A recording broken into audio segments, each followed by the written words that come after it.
میں پورے ضلع منڈی بہاؤالدین کی طرف سے 2006 کے بعد مفتی صاحب کا اس ضلع میں آنا ثابت کرتا ہے کہ ہمیں ان کے ساتھ محبت ہے، اور ہم نے یہ تکلیف دی اور انہوں نے یہ تکلیف ہمارے لیے گوارا کی کہ کراچی سے چل کے ہمارے پاس تشریف لائے ہیں۔ اور الحمدللہ ثم الحمدللہ اس عمر میں 80 سال اس وقت آپ کی عمر ہے، 80 سال کی عمر میں بھی آپ اس طرح کی مطلب سفر کر سکتے ہیں، کرتے ہیں، اور ہمیں آ کے اس روشنی سے نوازتے ہیں۔ اللہ تعالیٰ انہیں سلامت رکھے اور ان کا سایہ ہم سب کے سروں پر سلامت رکھے۔ وآخر دعوانا ان الحمدللہ رب العالمین۔ بسم اللہ الرحمن الرحیم۔ الحمد للہ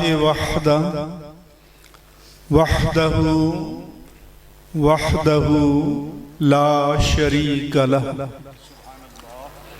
هو الاول لا اول لہ، هو الآخر لا آخر لہ، الصلاة والسلام على من لا نبی بعد ولا رسول بعد ولا کتاب بعد کتاب ولا شریعت بعد شریعت ولا امت بعد امت، سیدنا ومولانا محمد وعلى آلہ وصحبہ وكل من تبعهم بإحسان بعد وبعد۔ الطافیہ فاؤنڈیشن اور زبیدہ خانم ایجوکیشن انسٹیٹیوٹ اور جامعہ مسجد صدیقین کے بانی اور منتظم اعلیٰ جناب کرنل ریٹائرڈ الطاف محمود ہاشمی صاحب اور حضرت شیخ الحدیث پیر طریقت علامہ پیر سائیں غلام رسول قاسمی صاحب دامت برکاتہم العالیہ، اس محفل میں تشریف فرما علماء کرام، مختلف تنظیمات کے ذمہ داران،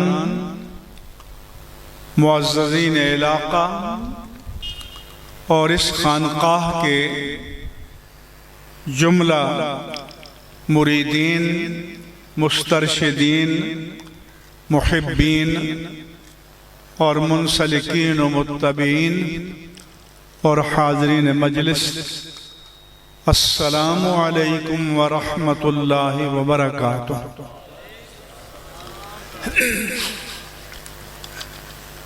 ایک تو پیر صاحب نے مجھے بتایا تھا کہ آج کی تقریب کا ایک عنوان یتامہ ہے، اور دوسرا مجھے راستے میں پوسٹ ملی تو اس میں روحانی اجتماع لکھا ہوا تھا۔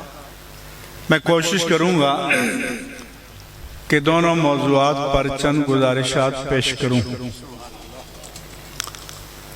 پہلی بات تو یہ کہ ہم انسان دو چیزوں سے مرکب ہیں، جسم اور جان، اسے آپ روح کہہ لیجئے۔ قرآن مجید بتاتا ہے کہ اللہ تبارک و تعالی نے پہلے آدم علیہ السلام کے وجود خاکی کو بنایا، پھر فرمایا کہ نفخت فیہ من روحی، تو میں نے وجود آدم میں اپنی پسندیدہ روح پھونکی۔ تو تخلیق میں ان کا وجود خاکی پہلے اور اس میں روح کا پھونکا جانا بعد میں، لیکن پھر اس کے بعد قرآن بتاتا ہے کہ اللہ تعالیٰ نے آدم و بنی آدم کی پشتوں سے ان کی روحوں کو نکالا۔ اب ظاہر ہے کہ اس وقت یہ پیدا نہیں ہوئے تھے، یہ عالم ارواح کی بات ہے، تو اس میں اللہ تبارک و تعالیٰ نے ارواح کو مخاطب فرمایا، اور ان ارواح میں موحد، مشرک، مومن، منافق، صالح، فاسق، فاجر سب تھے۔ ان سے ایک پیمان لیا کہ الستُ بربکم، کیا میں تمہارا رب نہیں ہوں؟ قالوا بلا، تو سب نے جواب دیا کہ اے اللہ تو یقیناً قطعاً ہمارا رب ہے۔ سو یہ تصور ربوبیت جو ہے، خالقیت جو ہے، یہ انسان کی روح میں پیوست تھا، جبلت میں پیوست تھا۔ اس لیے جب انسان اپنی اپنی باری پر اس دنیا میں آیا تو اس نے کسی برتر ہستی کو مانا، کسی نے سورج کو پوجا، کسی نے چاند کو پوجا، کسی نے کواکب و نجوم کو پوجا، کسی نے آگ کو پوجا، کسی نے اپنے جیسے انسانوں کو پوجا، کسی کو کچھ نہ ملا تو اپنے ہاتھ سے پتھر کے بت تراشے اور انہیں پوجا، کسی نے دیوی اور دیوتاؤں کو پوجا۔ جنہیں توفیق ملی انہوں نے معبود حقیقی کو پوجا اور اسے پہچان لیا، اور قرآن نے یہی بتایا کہ وَمَا خَلَقْتُ الْجِنَّ وَالْإِنسَ إِلَّا لِيَعْبُدُونَ، کہ اللہ نے فرمایا کہ میں نے جنوں اور انسانوں کو اپنی عبادت کے لیے پیدا کیا۔ اور بعض مفسرین نے فرمایا اے لیعرفون، کہ اپنے خالق کی ہستی کی معرفت کے لیے پیدا کیا۔ علمی اعتبار سے اللہ تعالیٰ کے افعال معلل بالاغراض نہیں ہوتے، یعنی اللہ تعالیٰ کی کوئی غرض کسی چیز سے وابستہ نہیں ہوتی، لیکن اللہ تعالیٰ کے افعال حکمتوں سے معمور ہوتے ہیں۔ یہ ابھی حال ہی میں نے لکھا کہ یہ تصور کہیں نہ کہیں پیوست ہے۔ تو امریکی صدارتی امیدوار ڈونلڈ ٹرمپ پر جب قاتلانہ حملہ ہوا تو اس کے منہ سے بھی نکلا only God saved me، صرف اللہ نے مجھے بچا لیا۔ اور یہی اللہ فرماتا ہے أَفَمَنْ يُجِيبُ الْمُضْطَرَّ إِذَا دَعَاهُ وَيَكْشِفُ السُّوءَ عَنْهُ، کون ہے جو مضطر پریشان حال کی دعا کو قبول فرماتا ہے اور اس سے تکلیف کو دور فرما دیتا ہے۔ لیکن پھر یہ بھی حدیث میں فرمایا کہ کل مولود یولد علی الفطرہ، کہ ہر بچہ فطرت سلیم پر پیدا ہوتا ہے۔ یہ اسلام کا تصور ہے۔ کرسچینٹی کا یہ ہے کہ وہ سن اور پاپ لے کر پیدا ہوتا ہے، اور جب اس کو چرچ میں لے جاتے ہیں اور پوپ اس پر پانی چھڑکتا ہے، بیپٹائز کرتا ہے، بپتسمہ کرتا ہے، تو وہ پاک ہو جاتا ہے۔ ہمارے دین یہ بتاتا ہے کہ کوئی پاپ، کوئی سن، کوئی گناہ پیچھے سے انہیرٹ کر کے وراثت میں لے کر کوئی بچہ نہیں آتا۔ اللہ تبارک و تعالی ہر ایک کے دماغ کی سلیٹ کو پاک و صاف پیدا فرماتا ہے۔ ثم ابواہ یحودانہ اور ینصرانہ اور یمجسانہ، پھر اس کے ماں باپ یعنی جو اس کا ماحول ہے وہ اسے یہودی بنا دیتے ہیں، یا مجوسی بنا دیتے ہیں، یا نصرانی بنا دیتے ہیں۔ یہ بھی اللہ نے فرمایا فَكُلٌّ مُيَسَّرٌ لِمَا خُلِقَ لَهُ، اگر کوئی اپنے مقصد تخلیق کی طرف رخ کرے تو اللہ اس کی راہوں کو آسان کر دیتا ہے۔ فرمایا وَأَمَّا مَنْ أَعْطَى وَاتَّقَى وَصَدَّقَ بِالْحُسْنَى، جو اپنا مال اللہ کی راہ میں دے، تقوی اختیار کرے اور حسنہ نیکی، اچھائی، بھلائی اور جنت، قرآن میں حسنہ جنت کے معنی میں بھی آیا ہے، تو فرمایا کہ اس کی تصدیق کرے فَسَنُيَسِّرُهُ لِلْيُسْرَى، ہم اس کے لیے وہ راہیں آسان کر دیں گے۔ لیکن وَأَمَّا مَنْ بَخِلَ، جو بخل کرے، وَاسْتَغْنَى، اور خالق سے بے نیاز ہو جائے، وَكَذَّبَ بِالْحُسْنَى، اور بھلائی کا، صلاح کا، فلاح کا، خیر کا یا جنت کا انکار کرے، فَسَنُيَسِّرُهُ لِلْيُسْرَى، تو پھر اس کے لیے اس کی جس مصیبت کی جن راہوں کو اس نے اپنے آپشن سے اختیار کیا، اسی کو اس کے لیے آسان کر دیں گے۔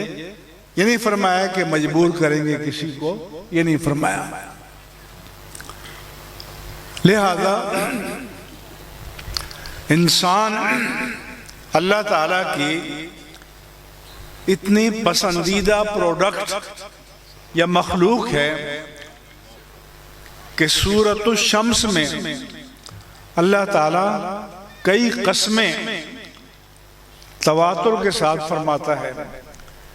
یہاں یہ بھی عرض کر دوں کہ اللہ تعالیٰ نے شمس و قمر کی قسم بھی فرمائی، لیل و نہار کی بھی فرمائی، ارض و سما کی بھی فرمائی، تین زیتون اور طور سینا کی بھی فرمائی،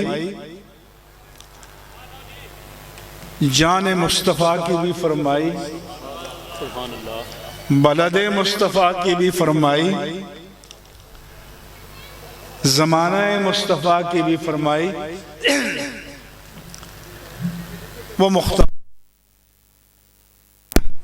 یہاں تک کہ ہانپتے ہوئے مجاہد کے گھوڑوں کی بھی قسم فرمائی، یہاں گھوڑوں کے سموں کی رگڑ سے جو چنگاری اٹھتی ہے اس کی بھی قسم فرمائی، جو غبار اٹھتا ہے اس کی بھی قسم فرمائی۔ مخلوق کو قیاس نہیں کر سکتے۔ تو اللہ تعالیٰ، میں مفہومی ترجمہ کروں گا، لفظی نہیں کروں گا، فرماتا ہے کہ وَالشَّمْسِ وَضُحَاهَا، سورج اور اس کی تابانی کی قسم، وَالْقَمَرِ اِذَا تَلَاهَا، چاند اور اس کی روانی کی قسم، وَالنَّهَارِ اِذَا جَلَّاهَا، دن اور اس کے اجالے کی قسم، وَاللَّيْلِ اِذَا يَغْشَاهَا، شب اور ظلمت شب کی قسم، وَالسَّمَاءِ وَمَا بَنَاهَا، آسمان اور اس کی شان رفت کی قسم، وَالْأَرْضِ وَمَا طَحَاهَا، زمین اور اس کی وسعت کی قسم، اتنی قسمیں تمہید کے طور پر بیان کر کے، اور جب اللہ تعالیٰ تمہید کے طور پر قسم فرما کر کوئی چیز بیان کرتا ہے تو اس انسان کو متوجہ کرنا ہوتا ہے کہ یہ جو میں بیان کر رہا ہوں یہ بڑی اہم چیز ہے۔ اور جہاں 8-9 قسمیں تمہید کے طور پر، 8 قسمیں تمہید کے طور پر ہوں تو اس کے بعد فرمایا کہ وَنَفْسٍ وَمَا سَوَّاهَا، انسان کے نفس کی قسم کہ اس بنانے والے نے اسے کتنا ٹھیک ٹھیک بنایا۔ تو ہمارے اور آپ کے نفس کی قسم اللہ فرماتا ہے فَأَلْهَمَهَا فُجُورَهَا وَتَقْوَاهَا، اس کا گناہ اور اس کا تقوی وہ بھی ہم نے اس کو الہام کر دیے، سجا دیے ہیں، اس کی جبلت میں ان کا شعور رکھ دیا ہے۔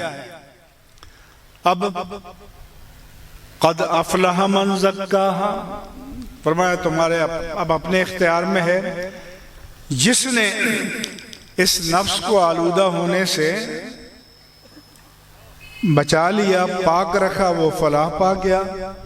وقد خاب من دساہا، جس نے اس کے کفر و شرک و نفاق اور فسق و فجور اور دلالت سے آلودہ کر دیا، وہ ناکام و نامراد ہو گیا۔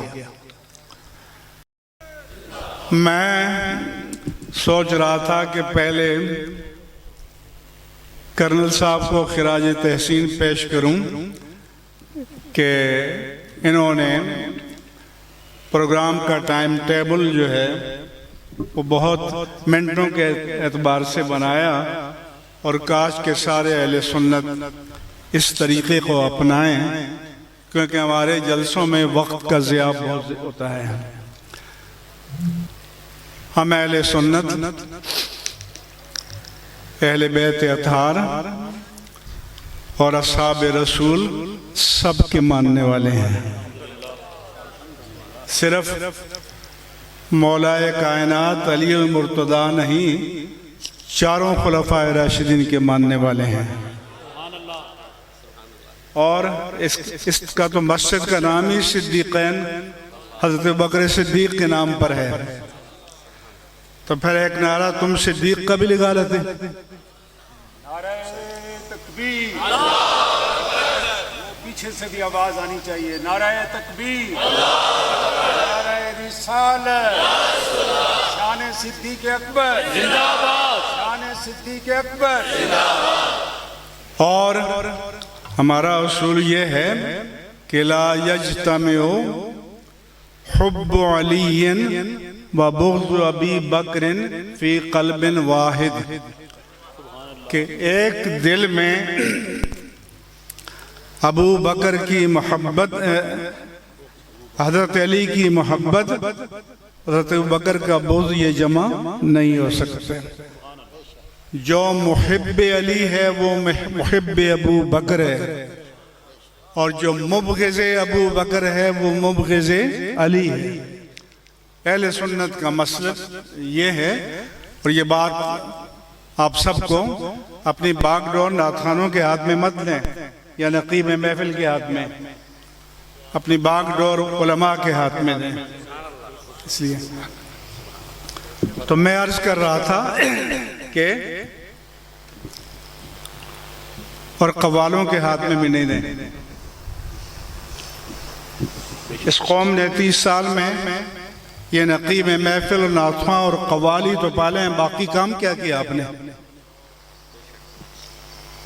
اور قوال کیا کرتے ہیں؟ آپ کا اسٹار قوال نصرت فتح علی خان بمبے میں جاتا ہے ہندوؤں کے سامنے اور پڑھتا ہے، نہ تیرا خدا کوئی اور ہے نہ میرا خدا کوئی اور ہے، یہ جو راستے ہیں جدا جدا، یہ معاملہ کوئی اور ہے۔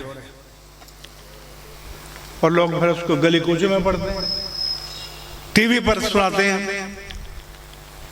تو یہ ہندوؤں کے سامنے بیٹھ کر پیغام کیا ہے کہ میرا رحمان اور تیرا رام ایک ہی ہیں۔ یہ باقی سب مذہبی لوگوں کے جھگڑے ہیں، تو رحمان اور رام ایک ہے، بولو یہاں کچھ بابے لوگ ہوں تو پچھلی صدی میں بسوں پہ ویگنوں پہ یہ نغمہ آج میری تقدیر کا مالک سوتا ہے، قسمت کا دستور نرالا ہوتا ہے، بچے بچے کی زبان پر. تو تقدیر کا مالک کون ہے؟ زور سے بولو کون ہے؟ اللہ سوتا ہے. تو کوئی لوگ سمجھتے ہیں کہ یہ کیا پیغام دیا جا رہا ہے؟ اس کی شان تو یہ ہے کہ لا تأخذہ سنۃ ولا نوم، اسے نہ نیند آتی ہے نہ اونگ آتی ہے. ناتخواں پڑھتا ہے اپنی محبت کی تقسیم یوں میں نے، جبیں خدا کے لیے دل مصطفیٰ کے لیے. سجدے کو ایکسپلین کر رہا ہے کہ یا اللہ پیشانی تیرے سامنے ٹیک رہا ہوں، دل تیری طرف نہیں ہے.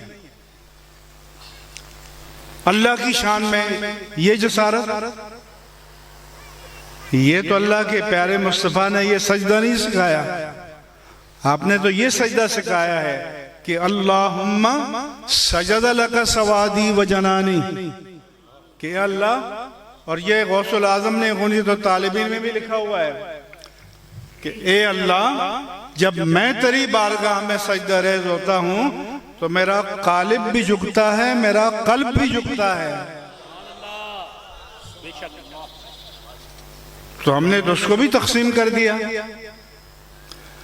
ادھر میں جہلم سے آگے علاقے میں مجھے بڑے اصرار سے بلایا گیا. میں نے کہا بھئی میری تقریر آپ کے خلاف ہوگی، آپ بھی پریشان، مرید بھی پریشان، آپ ناتخوانوں کو کھڑا کرو گے؟ کہنے لگے نہیں. میں گیا تو اتفاق سے ناتخوان کھڑا تھا. اس نے کہا سجدے کی کمائی ایک طرف، تیبہ کی گدائی ایک طرف. تو پہلے پیر نے نوٹ نکالے اور پھر مریدوں نے نکالے نوٹ. میں نے کہا بیٹھ جاؤ. میں نے کہا پیر صاحب یہ پیغام کیا ہے؟ کہ سجدے کی کمائی کچھ بھی نہیں ہے. تو اگر تیبہ کی گدائی سجدے کی کمائی نہیں ہے تو اور کیا ہے؟ کیونکہ تیبہ والے آقا صلی اللہ علیہ وآلہ وسلم نے ان جبینوں کو جو پتھر کے بتوں کے آگے جھکی ہوئی تھیں انہیں اٹھا کر اللہ کے سامنے جھکا دیا. اور آپ کہتے ہیں سجدے کی کمائی کچھ بھی نہیں ہے. اور جتنا خلاف شرع شعر ہو اتنا ہی اٹھ کر آپ نوٹوں کی برسات کرتے ہیں، کیونکہ علماء میں حوصلہ ہی نہیں ہے کہ ٹوکیں کھڑے ہوں بتائیں. تو اس لیے دین کی نزاکتوں کو سمجھو. یہ دین عبادیہ اطفال نہیں ہے کہ یہ نقیب محفل اور یہ قوال اور یہ سارے یہ معاملات طے کریں. اور یہ تو پڑھے لکھے لوگوں کی کاستانہ ہے. کرنل صاحب آپ کا. دوسرا میں کہہ رہا تھا کہ اللہ کے رسول سے پوچھا گیا کہ کیسے معلوم ہو کہ ہم مومن ہیں یا نہیں ہیں. یہ نہیں فرمایا کسی قاضی کے پاس جاؤ، مفتی کے پاس جاؤ، لیبارٹری میں جاؤ، الٹرا ساؤنڈ کراؤ. یہ نہیں فرمایا کہ یہ ٹیسٹنگ مشین تمہارے اندر رکھی ہم نے، وہ تمہارا نفس ہے، وہ تمہارا ضمیر ہے. اذا ساعت کا سیئتو کا وسرت کا حسرتو کا فانت مومن. جب تم کوئی گناہ کرو تو دل میں کھٹکے، کڑن محسوس ہو، چبن محسوس ہو، بے چین و بے قرار ہو جاؤ، اور جب نیکی کرو تو روحانی سرور مل جائے تو پھر سمجھو کہ تم مومن ہو. کیوں کہ تمہاری ٹیسٹنگ مشین ورکنگ کنڈیشن میں ہے. لیکن اگر تمہارا گناہ تمہیں برا نہ لگے، تمہاری نیکی سے تمہیں روحانی سرور نہ ملے، تو پھر سمجھو کہ ضمیر مر چکا ہے. ٹیسٹنگ مشین جو ہے وہ نان فنکشنل ہو چکی ہے. تو اللہ تعالیٰ نے تو آپ کے اندر یہ رکھا ہے. فرمایا الم نجعل لہ عینین، کیا ہم نے تمہیں دو آنکھیں، ولسانا وشفتین، اور ایک زبان اور دو ہونٹ عطا نہیں کیے، وہدیناہ النجدین، اور نیکی اور بدی کا شعور عطا نہیں کیا آپ کو؟ تو اللہ نے تو عطا کیا ہے، اللہ نے دیا ہے. لیکن اس قوم کا حال یہ ہے کہ 5 مرلے کا پلاٹ لے، آپ نے میرا ٹریک ہی بدل دیا، تو 25 اسٹیٹ ایجنٹ کی دکانوں پہ جاؤ کہ مارکیٹ ویلیو کیا ہے، ریٹرن کیا ملے گا. اور جب جنت میں محل خریدو تو کسی سے نہ پوچھو، قوال پہ نوٹ پھینکو اور ناتخواں پہ نوٹ پھینکو اور یہ کام کرو، تو کسی سے نہ پوچھو تو تاجدار کائنات ہی سے پوچھ لو.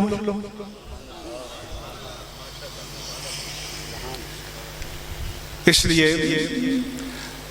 اہل سنت کو اپنے اندر ایک پوری اصلاحی تحریک کی ضرورت ہے. اور ہمارے آستانے اس لیے ویران ہو چکے ہیں. کتنے آستانے ہیں کہ جہاں پر درسگاہیں ہیں، جہاں پر مدارس جامعات ہیں، جہاں پر دارالافتاء ہے، جہاں پر تزکیہ ہے. خیبر اور واگہ سے چمن تک سروے کر لو. اور آپ تو فوج سے آئے ہیں، ہر منصب کے لیے کوئی کرائیٹیریا، کوئی میرٹ ہے؟ جنرل کا بیٹا ڈیو پروسیس کے بغیر جنرل بن جائے گا؟ بولو. جج کا بیٹا جج بن جائے گا؟ صدر کا بیٹا صدر بن جائے گا؟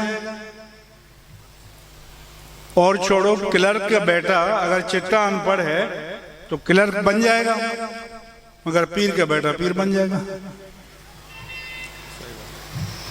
اور وہ آپ کو جنت میں چھوڑ کے آئے گا.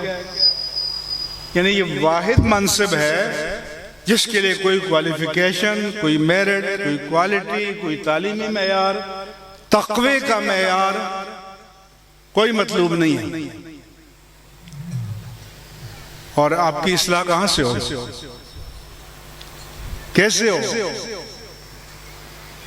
تو روحانیت تو یہ تھی کہ رسول اللہ صلی اللہ علیہ وآلہ وسلم نے صحابی سے پوچھا کیف اصبحت، تم نے کیسے صبح کی؟ انہوں نے عرض کیا اصبحت مومنا، میں نے حالت ایمان میں صبح کی. فرمایا تمہارے اس دعوے کی دلیل کیا ہے؟ نے فرمایا کہ میرے نزدیک سونے کی اینٹ اور مٹی کا ڈھیلا برابر ہے، کہ دونوں کے ساتھ ضرورت کی حد تک تعلق رکھوں گا.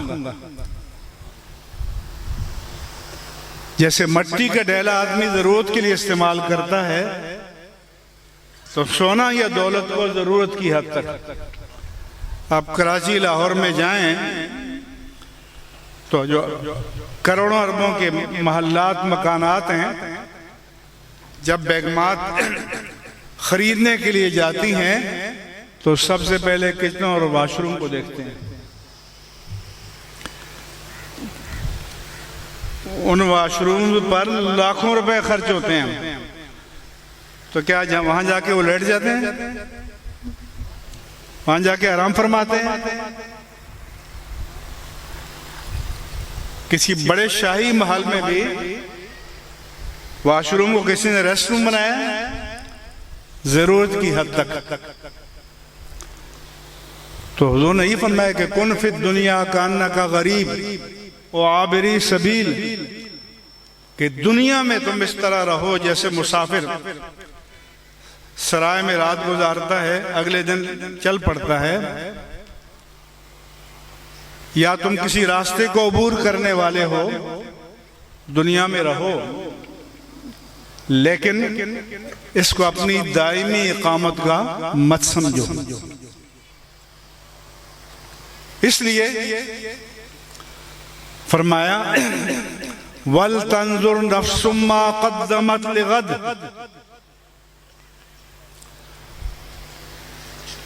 اس دنیا کی چمک دمک آب و تاب میں کھوئے ہوئے انسان، اگر تجھے ان رنگینیوں اور رعنائیوں سے تھوڑی سی فرصت ملے تو تھوڑی دیر رک کر سوچ لو کہ وہ کل جو 24 گھنٹے کے بعد آنے والا ہے، جو ہفتے کے بعد آنے والا ہے، جو مہینوں اور سال کے بعد آنے والا ہے، جو 50-60 سال کے بعد آنے والا ہے، اس کی تو بڑی تیاری کر رہے ہو، لیکن وہ کل جو تمہاری موت کے بعد آنے والا ہے اس کی بھی کوئی تیاری ہے؟ تو فرمایا کہ علمت نفس ما قدمت وأخرت، وہاں جا کر پتہ چل جائے گا کہ آگے اپنے لیے خیر کا کون سا سامان بھیجا ہے، اور پیچھے کعبہ خانے اور شراب خانے اور سینما گھر اور تھیٹر اور بدی کے مرکز چھوڑ کر آئے ہو، یا کوئی مدرسہ یا مسجد یا ہاسپٹل بنا کر آئے ہو۔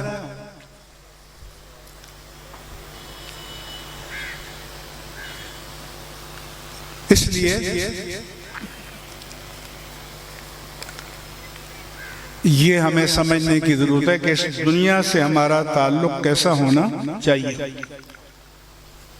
اب ہم جس دور میں جی رہے ہیں، اگر ڈی ایچ اے لاہور یا کراچی میں 25 بیگمات پلے کارڈ لے کر کھڑی ہو جائیں این جی او کی، میرا جسم میری مرضی، تو نا مین سٹریم میڈیا 25 دن تک مین سٹریم میڈیا دکھائے گا۔ یہ سوشل سوسائٹی کے نمائندے ہیں۔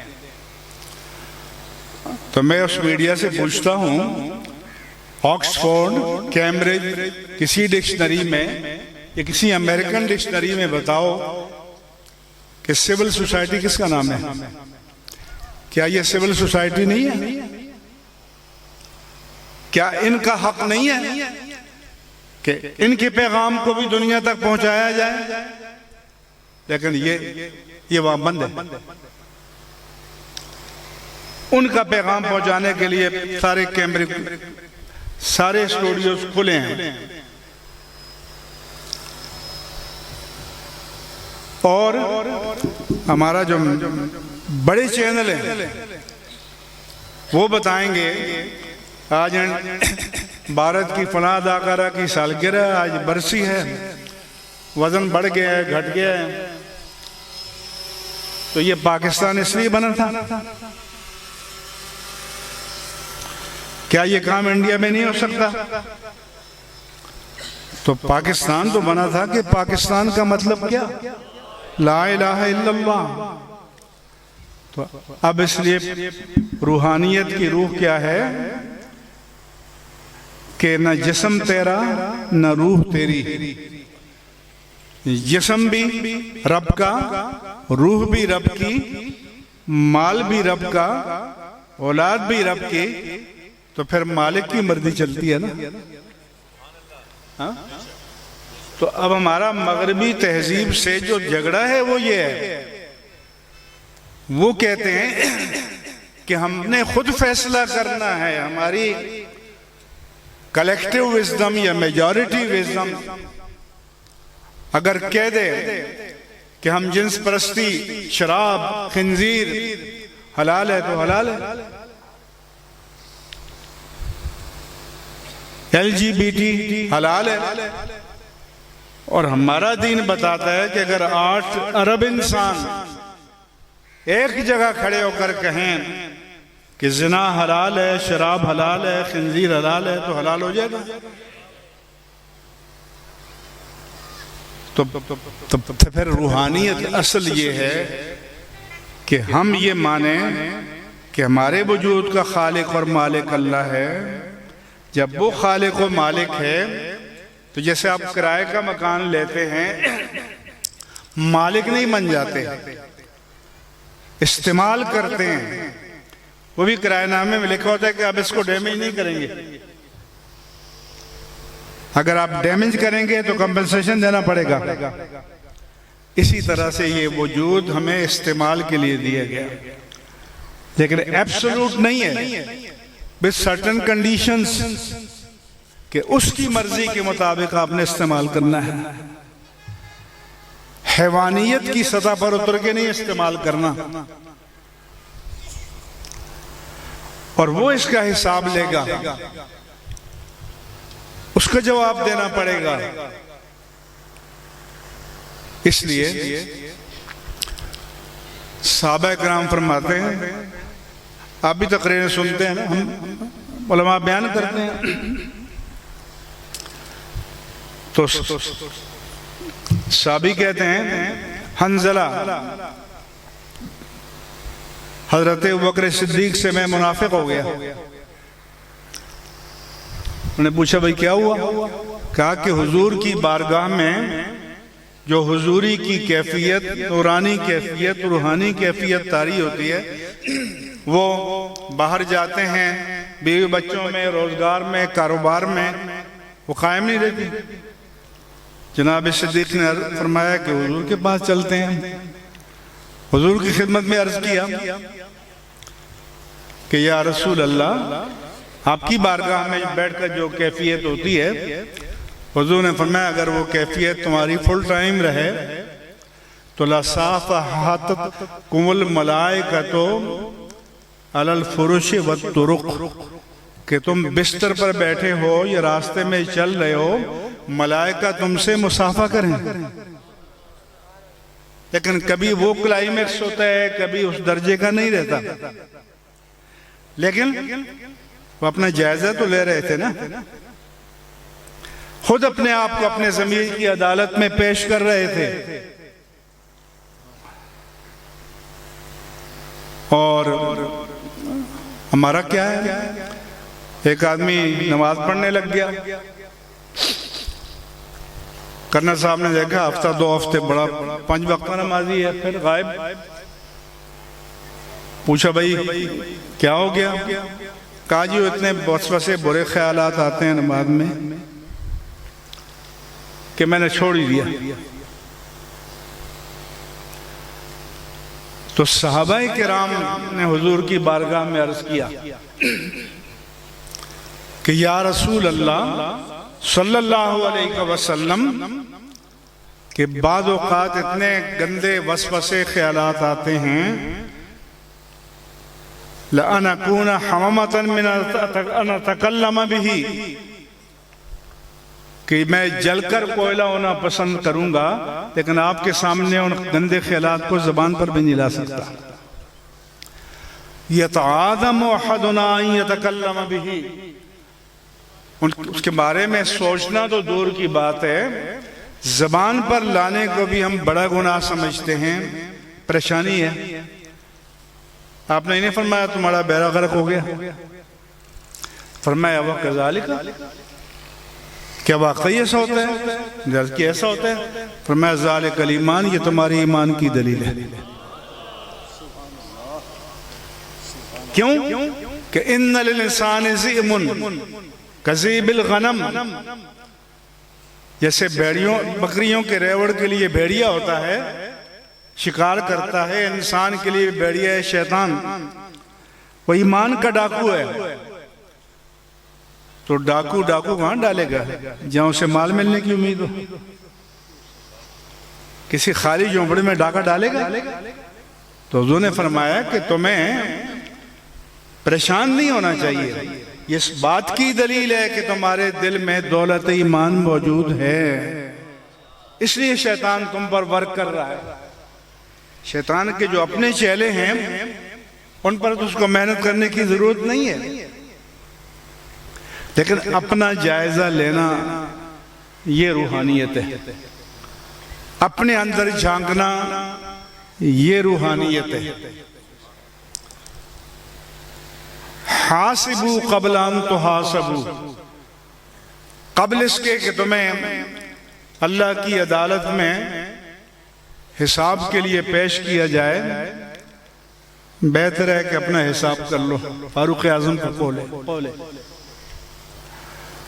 تو کبھی اتنا بڑا مجمع ہے، کتنے لوگ ہیں جو یہ کہہ سکتے ہیں کہ میں نے رات توڑ کر کبھی اپنا بھی جائزہ لیا ہے، اپنی زندگی کی فلم کو بھی اپنے دماغ کی اسکرین پر چلایا ہے؟ اس لیے اور ایک اور فتنہ آج کل یہ ہے کہ قرآن کا رشتہ صاحب قرآن سے توڑ دیا جائے۔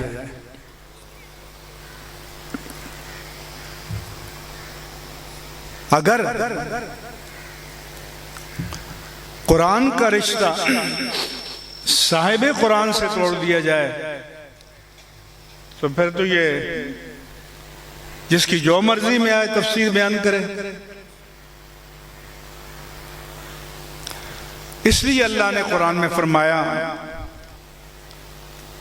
جب قرآن نازل ہو رہا تھا سورۃ القیامہ میں، لا تحرک بہ لسانک لتعجل بہ، جب جبریل امین وحی لے کر آتے اور حضور جلد یاد کرنے کے شوق میں کلمات کو ریپیٹ کرتے، میرے رب نے فرمایا پیارے حبیب جلدی یاد کرنے کے شوق میں اپنی زبان کو جلدی حرکت نہ دیا کیجیے۔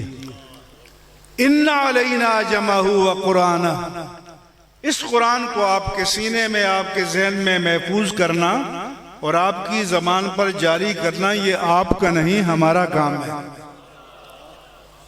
فَإِذَا قَرَأْنَاهُ فَاتَّبِعْ قُرْآنَهُ، جب ہم پڑھ لیں، یہ ہمارا بھیجا ہوا فرشتہ پڑھ لے تو اطمینان کے ساتھ، قرار کے ساتھ، سکون کے ساتھ پڑھ لیا کیجئے۔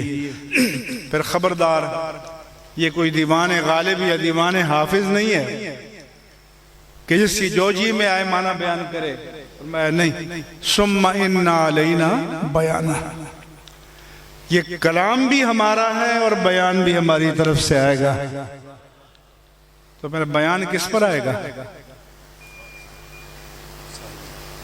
بیان غامدی صاحب پر آئے گا، پرویز پر آئے گا؟ تو پھر بیان اسی پر آئے گا جس پر قرآن آیا۔ آج کل بھی ہمارے لبرلز کو بہت پسند ہے، کہتے ہیں کہ حدیث سے کوئی عقیدہ ثابت نہیں ہوتا، یعنی وہ حدیث کو دین میں حجت نہیں مان رہے،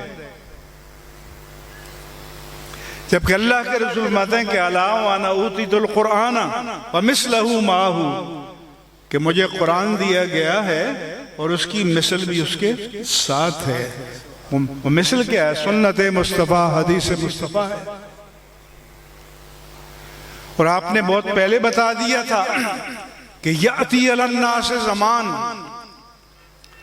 رجل شبان علی اریکتہ، لوگوں پر ایک دور ایسا آئے گا کہ ایک پیٹ بھرا ہوا شخص مست ہو کر اپنی مسند پر بیٹھا ہوگا، یقول، کہہ رہا ہوگا، ما احل اللہ فی کتابہ فاحلوا وما حرم اللہ فی کتابہ فحرموا، اللہ نے جس چیز کو اپنی کتاب میں حرام ڈکلیئر کیا، حلال ڈکلیئر کیا، اسے حلال جانو، جسے حرام ڈکلیئر کیا اسے حرام مانو۔ That's all finished۔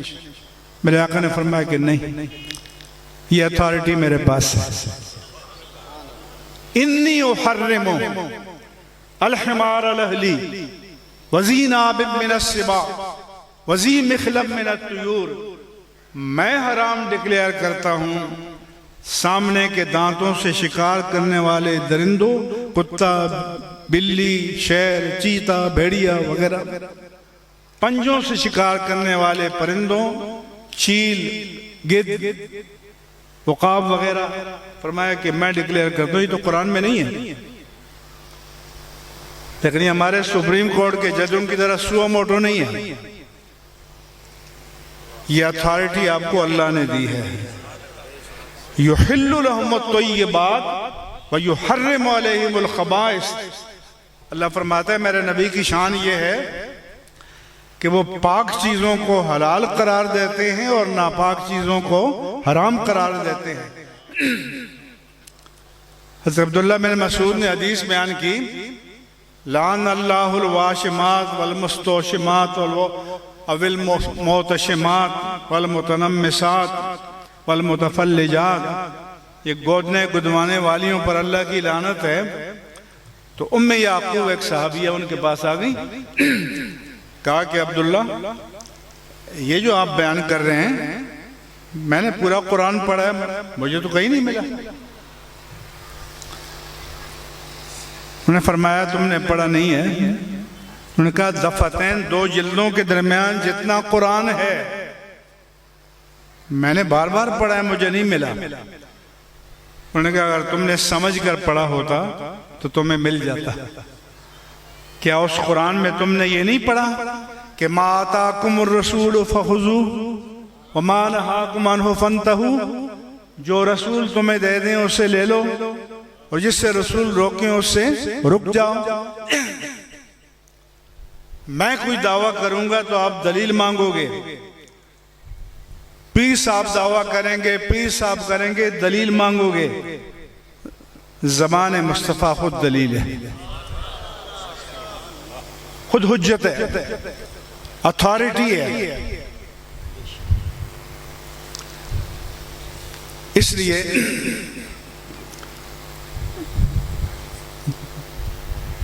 جب تک دین کو نہیں سمجھیں گے، اس کی روح کو نہیں سمجھیں گے تو روحانیت بھی سمجھ میں نہیں آئے گی۔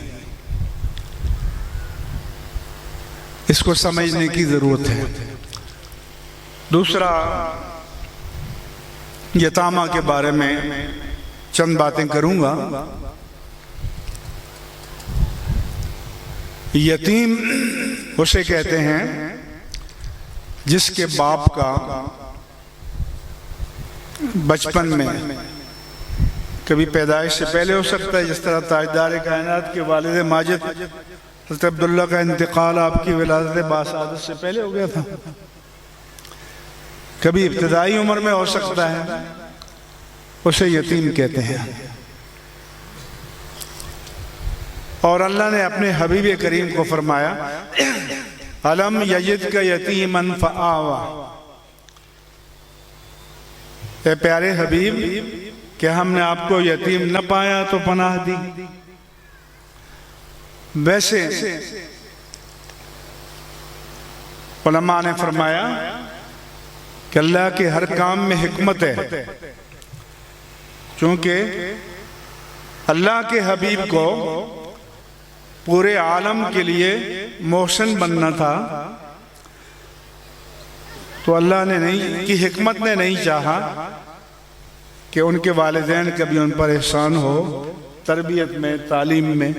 والد ماجد کا پہلے انتقال ہو گیا، والدہ ماجدہ کا جلدی ہو گیا۔ ایک علماء نے فرمایا کہ ایک در یتیم ہوتا ہے کہ صدف، جس کو انگریزی میں آئسٹر کہتے ہیں، کہ جب بارش برستی ہے تو سمندر کے کنارے آتی منہ کھولتی ہے، اس میں بارش کے قطرے پڑتے ہیں، وہ موتی بن جاتے ہیں۔ جتنے زیادہ قطرے پڑیں اتنے موتی بن جائیں گے، لیکن اگر صدف میں ایک ہی قطرہ پڑے اور بند ہو جائے وہ موتی سب سے زیادہ قیمتی ہوتا ہے، اس کو در یتیم کہتے ہیں، یعنی جس کے جوڑ کا اور کوئی موتی نہیں ہے۔ تو میرے آقا شہر نبوت کے در یتیم ہیں، آپ جیسا اور کوئی بھی نہیں ہے۔ لیکن بعد اوصاف ہمارے ہاں بیان کرتے ہیں۔ امام اہل سنت سے پوچھا گیا کہ نبی کو یتیم، غریب، مسکین، بیچارہ کہہ سکتے ہیں؟ آپ نے فرمایا نہیں۔ فرمایا کہ یہ الفقر فخری جو لوگوں نے حدیث بنا رکھی ہے یہ بھی ثابت نہیں ہے. وہ لکھتے ہیں نہیں کہہ سکتے. حضور اقدس قاسم النعم، نعمتیں تقسیم کرنے والے، مالک الارض، اللہ کی زمینوں کے مالک، رقاب الامم، امتوں کی گردن آپ کے ہاتھ میں، موتی عطا کرنے والے، منعم، نعمتیں کرنے والے، قسم بہت زیادہ عطا کرنے والے، قیم، ولی، والی، علی، عالی، کاشف الکرب، مصیبتوں کو دور کرنے والے، رافع الرتب، شانوں کو مرتبوں کو بلند کرنے والے.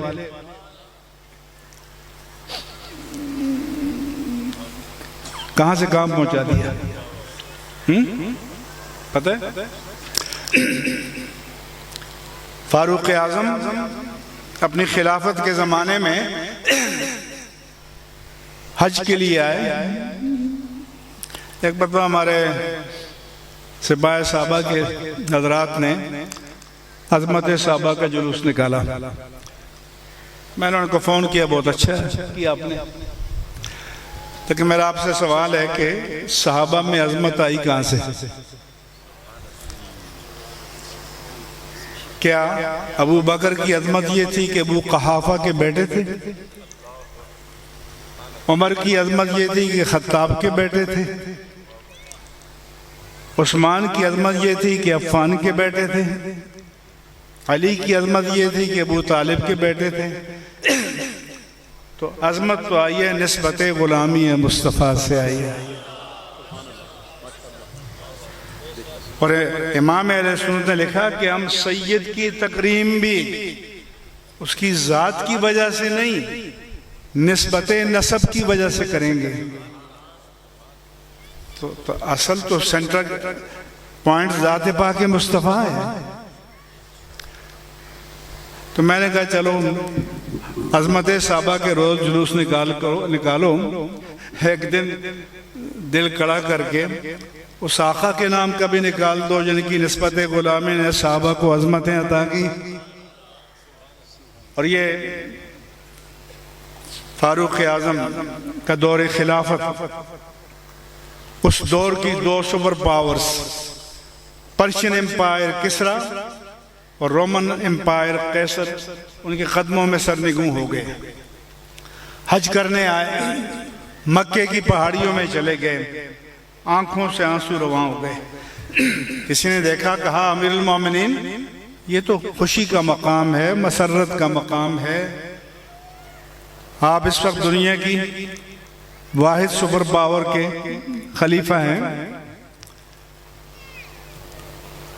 تو انہوں نے فرمایا کہ یہ آنسو رنج و علم کے نہیں، دکھ اور درد کے نہیں، کرب کے نہیں، یہ اللہ کی بارگاہ میں تشکر کے آنسو ہیں. مجھے اپنا لڑکپن یاد آ گیا. انہی پہاڑیوں میں اونٹ چرایا کرتا تھا. ان کے باپ خطاب جلالی تھے. شام کو جب لے کر آتا اور ایک کو باندھتا، دوسرا بھاگ جاتا، اسے گھیر کر لاتا، تیسرا بھاگ جاتا، اسے گھیر کر لاتا، چوتھا بھاگ جاتا. تو میرے باپ خطاب مجھے پیٹا کرتے کہ عمر یہ 40-50 اونٹ کنٹرول نہیں ہو رہے. کہا دیکھو ایک خطاب کا بیٹا عمر تھا جو 40-50 اونٹوں کو کنٹرول نہیں کر پا رہا تھا. ایک غلام مصطفیٰ عمر ہے جو 26 لاکھ مربع میل کو کنٹرول کر رہا ہے. تو اس لیے امام اہل سنت نے لکھا کہ رافع الرتب، شانوں کو بلند کرنے والے، معین، حفیظ، وافی، شفیع، شافی، عافی، عزیز، جلیل، غنی، عظیم، خلیفہ، سارے اوصاف لکھے. تو کہا کہ حضور کی تو یہ شانیں ہیں، ان کو مسکین، فقیر، یتیم، بیچارہ نہیں کہیں، یہ آپ کے شان کے لائق نہیں ہے. ایک تو یہ آپ کو معلوم ہونا چاہیے. دوسرا، یتیم کے بارے میں سورۃ النساء میں اللہ نے احکام بیان کیے ہیں. ایک تو فرمایا کہ وَآتُوا الْيَتَامَ أَمْوَالَهُمْ، کسی کی سرپرستی میں جیسے بھتیجا آ جائے، بھانجی آ جائے یتیم، بھائی یتیم آ جائے، اور کوئی آ جائے، تو فرمایا کہ ان کا مال ان کو دو. ہمارے ہاں اس کو ہڑپ کر جاتے ہیں. وَلَا تَتَبَدَّلُوا الْخَبِيثَ بِالطَّيِّبِ، یتیم کے اچھے مال کو گھٹیا مال سے بھی مت بدلو. جو مال اور جیسا ہے وہ اس کو دو. وَلَا تَأْكُلُوا أَمْوَالَهُمْ إِلَىٰ أَمْوَالِكُمْ، اپنے مالوں کے ساتھ یتیموں کے مال کو ملا کر ہڑپ مت کرو. إِنَّهُ كَانَ حُوبًا كَبِيرًا، یہ بڑا گناہ ہے. پھر فرمایا کہ یتیم کے مال کی حفاظت کرو. وَلَا تُؤْتُوا السُّفَهَاءَ أَمْوَالَكُمُ اللَّاتِي جَعَلَ اللَّهُ لَكُمْ قِيَامًا، کہ اگر آپ کی سرپرستی میں یتیم ہے تو جب تک وہ شعوری طور پر سمجھدار نہ ہو جائے، اپنے مال کی قدر اور حفاظت کے اہل نہ ہو جائے، اس وقت مت دو کہ مال ضائع نہ ہو جائے. فَإِنْ آنَسْتُم مِّنْهُمْ رُشْدًا فَادْفَعُوا إِلَيْهِمْ أَمْوَالَهُمْ، اگر سمجھو کہ اب وہ سمجھدار ہو گیا ہے پھر اس کا مال ان کو دے دو.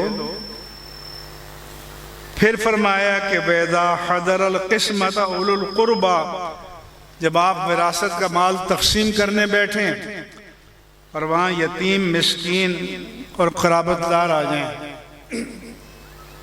جو شرعاً وارث نہیں بن رہے، جیسے بیٹوں کی موجودگی میں پوتا وارث نہیں بنے گا، پوتی نہیں بنے گی، تو پھر فرمایا کہ وارث قانوناً تو مطالبہ نہیں کر سکتے، لیکن ان پر ترس کھاؤ، کچھ نہ کچھ ان کو دے دو. فرمایا کہ جب تقسیم وراثت کے وقت قرابت دار، یتیم، مسکین آ جائیں ان کو بھی کچھ دے دو اور ان سے اچھی بات کرو. اور پھر فرمایا وَلْيَخْشَ الَّذِينَ لَوْ تَرَكُوا مِنْ خَلْفِهِمْ ذُرِّيَّةً، کوئی بھتیجا، بھانجا، یتیم آ گیا ہے تو ترس کھا کر کچھ نہ کچھ دے دو، یہ سوچ کر کہ اگر ہم مر جائیں اور ہماری اولاد پیچھے رہ جائے اور وہ رولنے لگے تو ان پر کیسے گزرے گی. تو اس لیے فرمایا کہ کچھ نہ کچھ دے دو. پھر فرمایا کہ فَلَاقْتَحَمَ الْعَقَبَةَ، وہ دشوار گزار گھاٹی میں کیوں نہ داخل ہو گیا.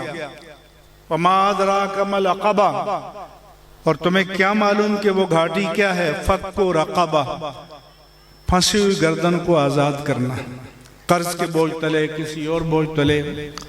او اطعام فی یوم ذی مسغبہ، یا فقر و فاقہ اور افلاس کے دن کھانا کسی کو کھلا دینا. یتیما ذا مقربہ، یتیم کو جو قرابت دار بھی ہو، اس کے دو حقوق ہو گئے، یتیم اور قرابت دار. او مسکینا ذا متربہ، یا مسکین جو خاک آلود ہو. فرمایا کلا بل لا تکرمون الیتیم، ہرگز نہیں، خبردار تم یتیم کی عزت نہیں کرتے.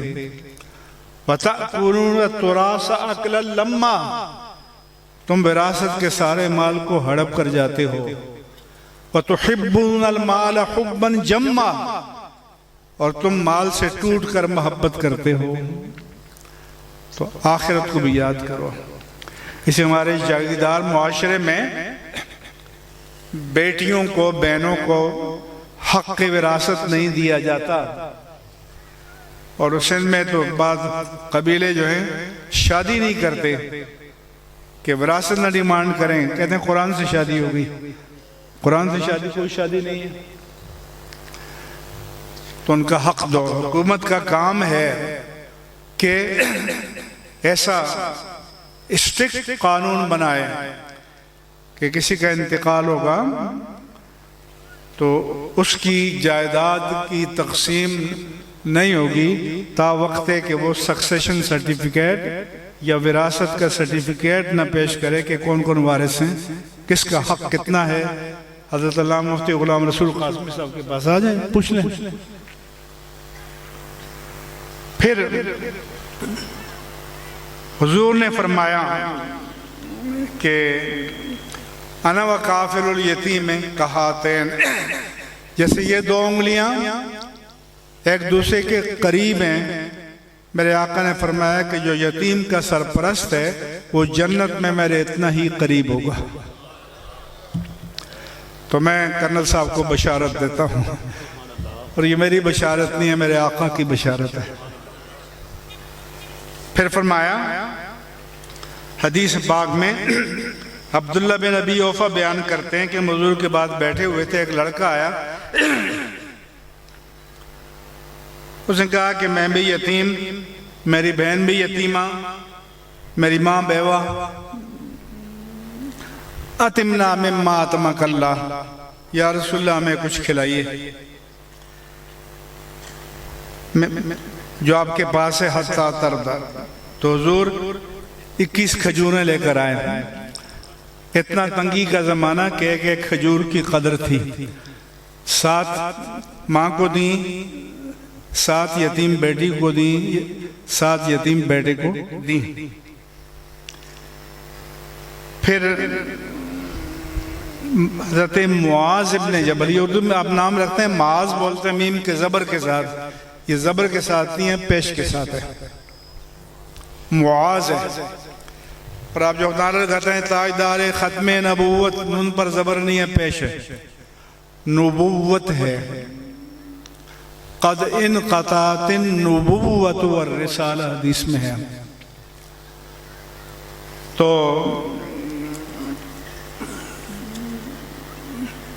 فرمایا کہ حضرت معاذ ابن جبل آئے اور انہوں نے اس یتیم لڑکے کے سر پر ہاتھ رکھا اور انہوں نے کہا کہ اللہ تعالیٰ تمہاری اس یتیمی کی محرومی ہے، اس کے ازالہ فرمائے، تلافی فرمائے. اور وہ مہاجرین کے بچوں میں سے ایک تھا. حضور نے حضرت معاذ سے پوچھا کہ معاذ تم نے کیا کیا؟ عرض کیا اللہ کے رسول، مجھے اس پر ترس آ گیا، رحم آ گیا. فرمایا میرے آقا و مولا نے کہ جو یتیم کسی کی سرپرستی میں آ جائے تو اچھی طرح سرپرستی کرے، اور جو رسمن نہیں ادرائے شفقت و محبت اپنا ہاتھ یتیم کے سر پر رکھے گا تو جتنے بال اس کے ہاتھ کے نیچے آئیں گے ہر بال کے بدلے میں اللہ نیکیاں عطا فرمائے گا. فرمایا اور ہر بال کے بدلے میں ایک گناہ معاف فرمائے گا، ہر بال کے بدلے میں ایک درجہ بڑھائے گا. شعب الایمان کی حدیث ہے. اس لیے کرنل صاحب کے لیے خوشخبری ہے، اگر انہوں نے یہ مشن سنبھالا ہے، بیڑا اٹھایا ہے، لیکن ایسے رکھا جائے، ایسا پیار دیا جائے جیسے ماں باپ بچے کو دیتے ہیں. ہو سکے تو ان سے زیادہ پیار دیں، ان کی نجات کے لیے کافی ہو جائے گا. بلکہ جو ان کے معاونین ہوں گے،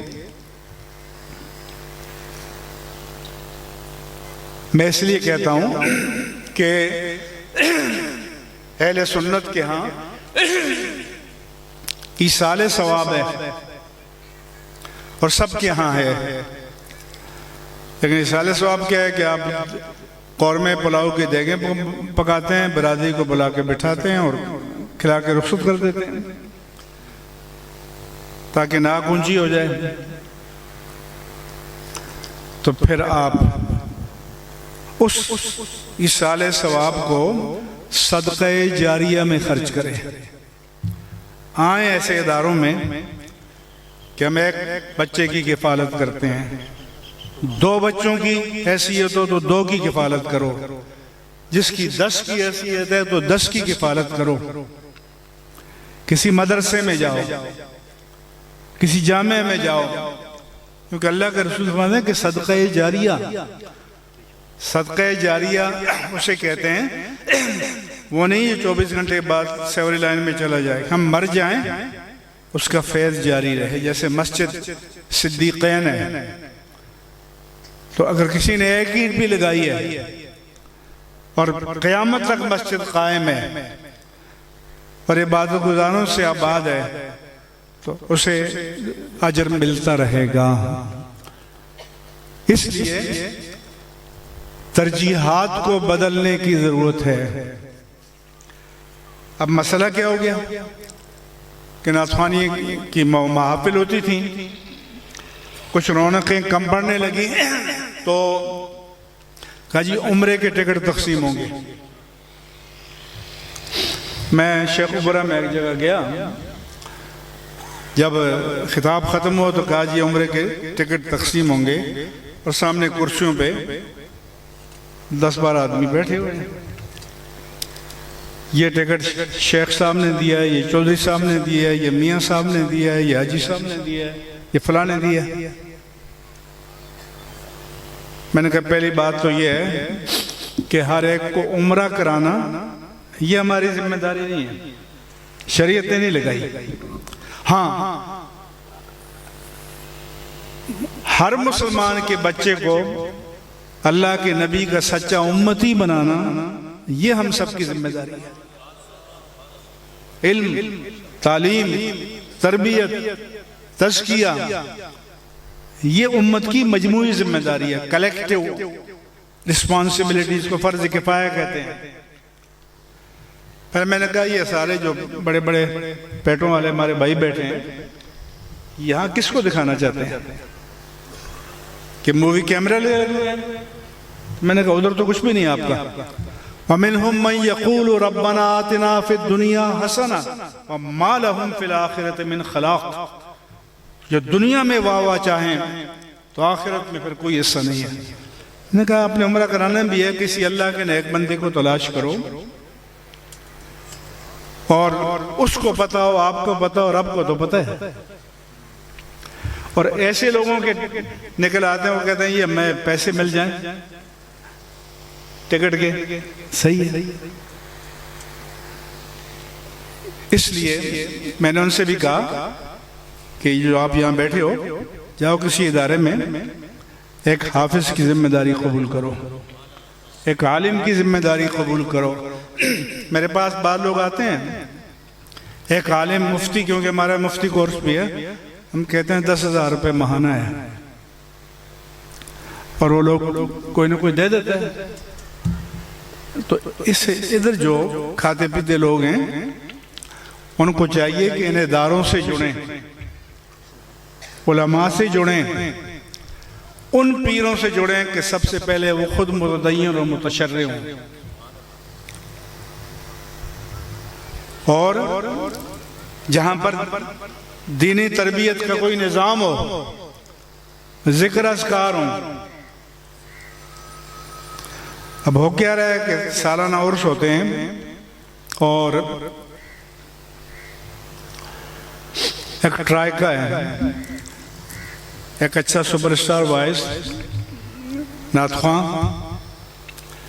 اور پھر یہ جو ہمارے جو ہے نا، میں کہا کرتا ہوں کہ ہارورڈ یونیورسٹی کے MBA مارکیٹنگ کیا مارکیٹنگ کریں گے جو یہ ہمارے لوگ کرتے ہیں.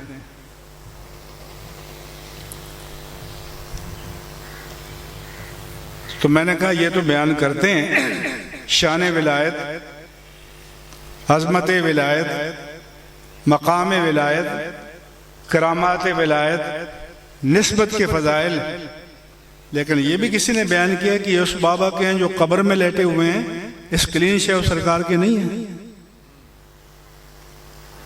تو یہ کون بیان کرے گا؟ کیا یہ علماء کی ذمہ داری نہیں ہے؟ اور جو غوث الاعظم کے ماننے والے ہیں تو آپ کے پاس تو تھیلی لائے اشرفیوں کی، آپ نے پکڑ کے دبایا تو خون رسنے لگا. فرمایا کہ لوگوں کا خون چوستے ہو اور آ کے مجھے نذرانے دیتے ہو. ابھی دین اور دنیا کی بات ہو رہی تھی، غوث الاعظم نے فرمایا دنیا کو برتو، ضرورت ہے، لیکن فرمایا کہ اس کو دل کے دروازے کے باہر رکھو، دل کے اندر مت داخل کرو. دل کے اندر اللہ اور اس کے رسول کی محبت ہونی چاہیے. ہم 11ویں میں بیان کرتے ہیں تو کرامات سے شروع کرتے ہیں. پیدائش سے پہلے کرامت، پیدائش کی کرامت، بعد کی کرامت. تو غوث الاعظم خود کیا بیان کرتے ہیں کہ ان کی والدہ ماجدہ جب یہ شعوری عمر کو پہنچتے ہیں، بیوہ ہیں، ماں کو اس عمر میں اولاد کی ضرورت ہوتی ہے، ان کو اپنے سینے سے جدا کرتی ہیں. والد ماجد کی وراثت سے جو اشرفیاں قمیص میں سی دیتی ہیں اور قافلے کے ساتھ بغداد روانہ کرتی ہیں کہ مرکز علم تھا. اور اس زمانے میں قافلے لٹ جاتے تھے، مارے جاتے تھے. آج تو نہیں کہ آپ نے یہاں سے فلائٹ لی اور مدینہ طیبہ پہنچ گئے، بغداد پہنچ گئے.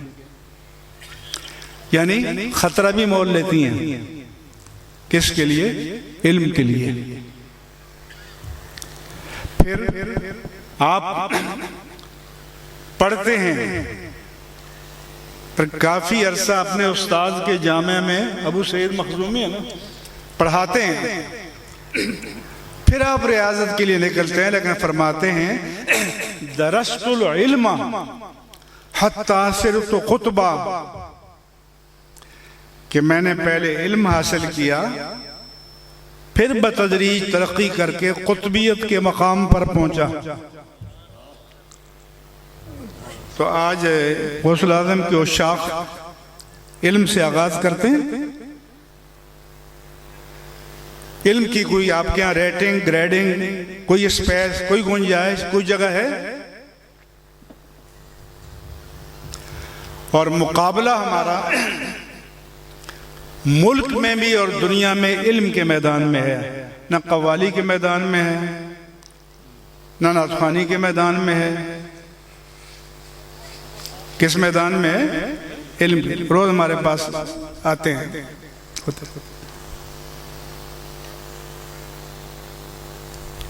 تو لیکن آپ تو یہ قوال اور نعت خواں اور یہ پالتے ہیں.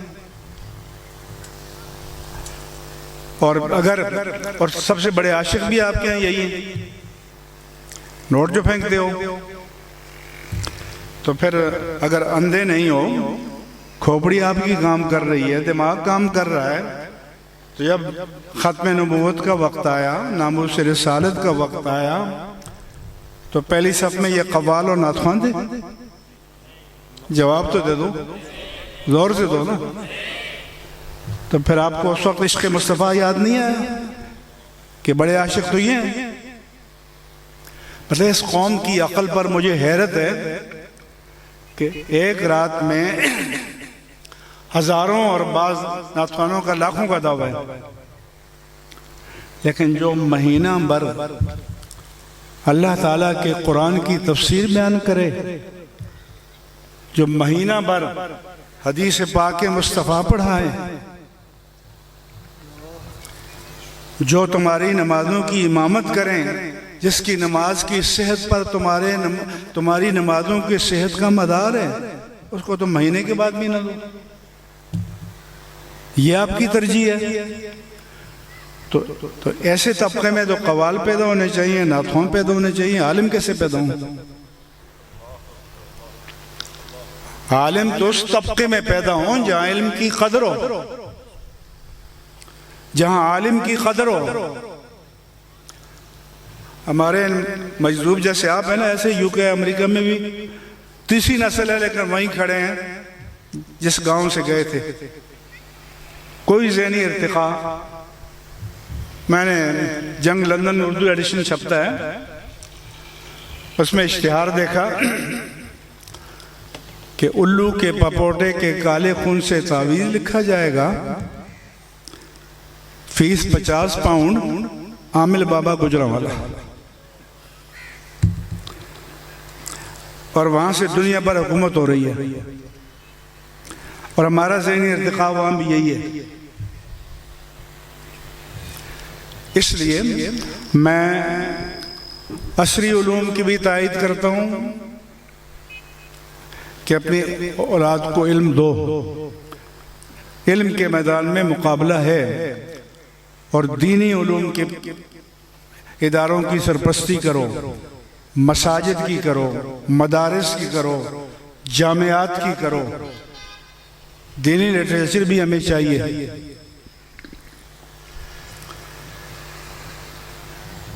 تو یہ میرا پیغام ہے، تلخ ہوتا ہے سی بات ہے، تو کیا کروں؟ اب میں وہاں سے کراچی سے چل کر آپ کی خوشامد تو کر نہیں سکتا۔ اللہ نے فرمایا وَلَا تَخْشَوُا النَّاسَ وَاخْشَوْنِی، لوگوں سے نہیں ڈرو، اللہ فرماتا ہے مجھ سے ڈرو۔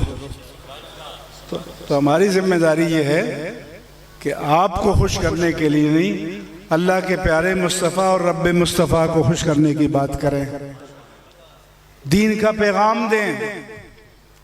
اللہ نے حکمت نبوت و رسالت بھی یہ بیان فرمائی، وَأَرْسَلْنَا رُسُلًا، ہم نے نظام رسالت قائم کیا، مبشرین و منذرین، میری رحمت کی بشارت دیتے ہوئے، عذاب سے ڈراتے ہوئے گئے، لِأَلَّا يَكُونَ لِلنَّاسِ عَلَى اللَّهِ حُجَّةٌ بَعْدَ الرُّسُلِ، تاکہ کل قیامت کے دن اللہ کی عدالت میں کسی کے پاس شرک پر، کفر پر، نفاق پر، بدی پر، برائی پر، فسق پر، فجور پر، دلالت پر قائم رہنے کے لیے کوئی جسٹیفیکیشن، کوئی جواز، کوئی حجت، کوئی دلیل، کوئی بہانہ باقی نہ رہے۔